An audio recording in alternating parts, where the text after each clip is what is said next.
Shalom saudaraku yang terkasih, selamat pagi dan salam sejahtera bagi saudara semua dimanapun saudara berada. Kiranya kasih dan pertolongan Roh Kudus memenuhi hati dan kehidupan saudara senantiasa. Jumpa kembali di dalam program Mutiara hari ini yang setia menyapa dan menemani pagi hari saudara di dalam doa dan renungan firman Tuhan. Dan sebelum kita memulai saat teduh kita di kesempatan pagi hari ini, mari terlebih dahulu kita bersatu hati dan berdoa. Bapa kami yang di sorga, Bapa di dalam nama Tuhan Yesus Kristus, kami berterima kasih Tuhan untuk penyertaan dan perlindungan-Mu di sepanjang malam hingga pagi hari ini. Kami bersyukur Tuhan memberikan kami kesehatan, kekuatan, dan berkat pemeliharaan. Pagi hari ini kami mau mendengarkan sabda firman-Mu Tuhan, urapi hati dan pikiran kami, laksana tanah subur yang siap untuk ditaburi benih firman-Mu. Terima kasih ya Tuhan, di dalam nama Tuhan Yesus Kristus kami berdoa dan mengucap syukur kepada Bapa di sorga. Haleluya. Saudaraku yang dikasihi Tuhan kita Yesus Kristus, di kesempatan pagi hari ini renungan kita akan mengangkat tema cukupkanlah dirimu dengan gajimu. Nas firman Tuhan terambil dari Lukas pasal yang ketiga ayat 12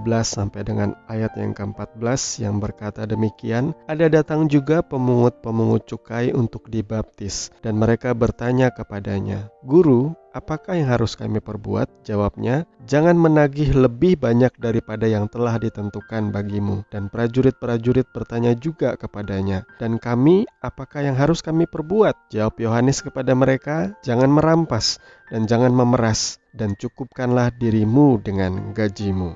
Hari-hari ini ada satu hal yang paling sulit diucapkan di bibir dan di mulut kita, ialah untuk memaknai kata cukup.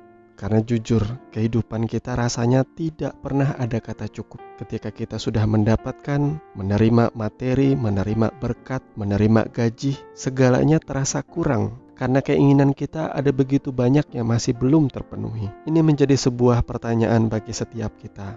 Apakah hari-hari ini kita bersyukur untuk apa yang kita punya? Ketika kita menerima gaji, apakah kita sudah merasa bersyukur dan merasa cukup dengan gaji itu? Karena kalau kita kurang merasa cukup, maka akan timbul kejahatan-kejahatan di dalam hati kita. Sehingga ketika gaji saudara nggak cukup, saudara mulai mencari jalan-jalan pintas, jalan-jalan instan yang ilegal, yang tidak sesuai dengan kehendak Tuhan. Misalnya katakanlah ada orang yang karena gajinya kurang, akhirnya dia jual narkoba atau barang-barang terlarang. Lalu ada juga yang mencari jalan pintas dengan cara korupsi. Kemudian juga ada yang akhirnya mencari jalan pintas dengan bermain judi. Kemudian ada juga yang mencari jalan pintas dengan cara prostitusi online. Semuanya itu berakar dari kata ini, tidak pernah merasa cukup dengan apa yang dimiliki. Mari kita belajar dari ayat firman Tuhan di dalam 1 Timotius 6 ayat yang ke-7 sampai dengan ayat yang ke-10 berkata, sebab kita tidak membawa sesuatu apa ke dalam dunia, dan kita pun tidak dapat membawa apa-apa keluar. Asal ada makanan dan pakaian, cukuplah.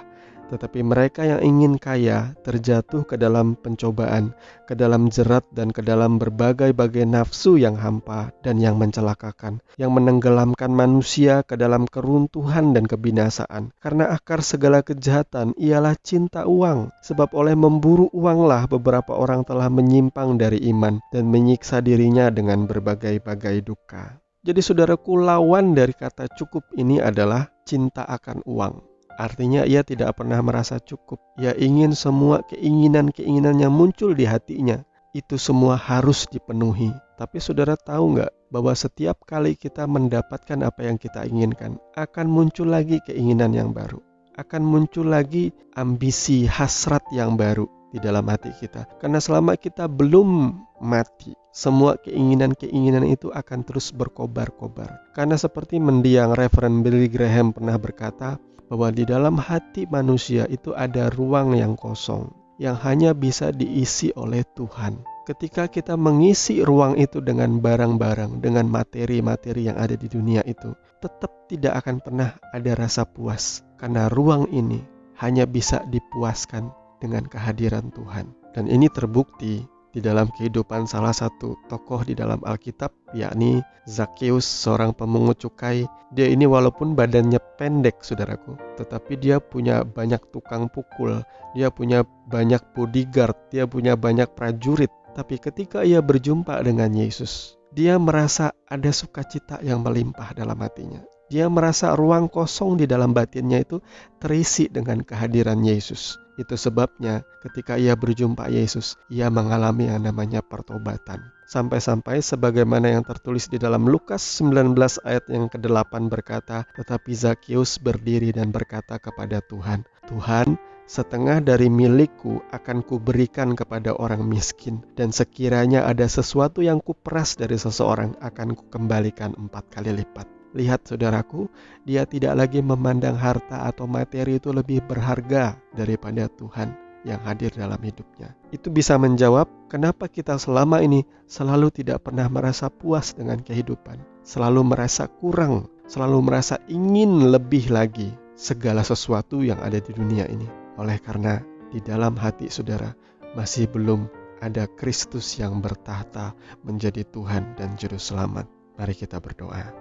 Bapa di sorga, Bapa di dalam nama Tuhan Yesus Kristus, kami mengucap syukur kepadamu atas hikmat dan pengertian yang Kau nyatakan melalui kebenaran firman-Mu yang mengajarkan kami untuk mencukupkan hidup kami dengan apa yang kami terima daripadamu, baik gaji kami, baik hasil usaha kami yang berkenan di hadapan-Mu. Kami percaya Tuhan pasti menolong kami untuk boleh menjadi saksi dan pelaku firman-Mu. Terima kasih ya Bapa yang baik, dan di pagi hari ini sebelum kami memulai segala aktivitas kami, Tuhan kami berdoa kiranya kasih dan kemurahan Tuhan selalu menuntun dan memampukan kami untuk mengerjakan, bahkan menyelesaikan segala tugas dan tanggung jawab kami di sepanjang hari ini. Berkati anak-anak-Mu yang sedang menempuh pendidikan, para pelaku usaha, karyawan, pegawai pemerintah, pejabat, apapun profesi pekerjaan kami. Biar Tuhan menguduskan kami sehingga pekerjaan itu menjadi pelayanan yang berkenan di hadapan Tuhan. Kami juga berdoa untuk saudara-saudara kami yang mungkin saat ini mengalami keadaan yang kurang beruntung, mengalami masalah dan pergumulan yang pelik, yang sedang mencari pekerjaan. Bapa, kami berseru, berharap dan bersandar percaya kepadamu. Kami percaya pada pertolongan Tuhan tidak akan terlambat dan indah pada waktunya. Tuhan berkuasa, berdaulat, dan di atas segalanya tetap kami berkata, Engkau selalu dan selamanya baik Tuhan. Terima kasih ya Tuhan, kami serahkan segala doa dan kerinduan kami hanya di dalam tangan-Mu dengan penuh ucapan syukur. Di dalam nama Tuhan Yesus Kristus kami berdoa. Haleluya. Amin. Puji Tuhan, Bapak Ibu Saudara yang dikasihi Tuhan, biarlah kiranya kebenaran firman yang sudah kita renungkan pagi hari ini menjadi berkat dan kekuatan bagi saudara semua. Dan saya percaya Roh Kudus pasti memimpin dan menyempurnakan pemahaman saudara dalam kebenaran firman Tuhan. Selamat pagi, selamat beraktivitas, sampai ketemu dalam renungan pagi yang berikutnya. Tuhan Yesus memberkati saudara semua. Shalom.